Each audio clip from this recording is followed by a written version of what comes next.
Hi, this is Jerry Pletica from Touching Hearts at Home here in Coeur d'Alene, Idaho. So there is such a thing as a diabetic educator.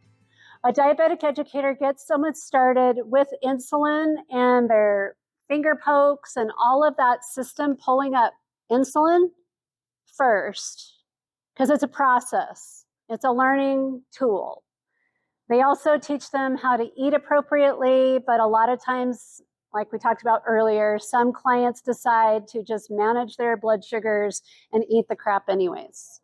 So they do that first, and it is least expensive.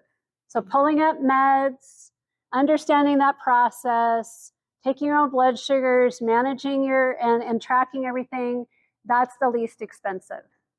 When you get into pumps, you're paying for innovation.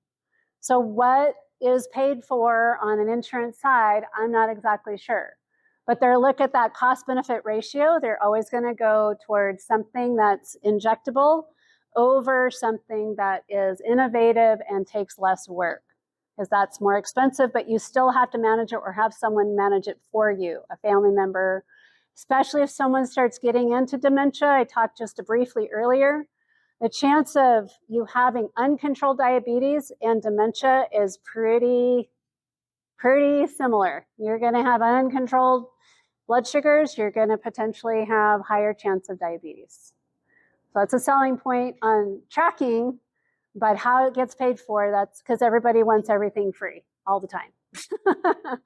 So that's the hard part. It would probably be a step process, because you would have to have a measure of time of uncontrolled blood sugars to have evidence for it. But again, I don't know what the cost-benefit ratio is for the government to say, yes, that's okay.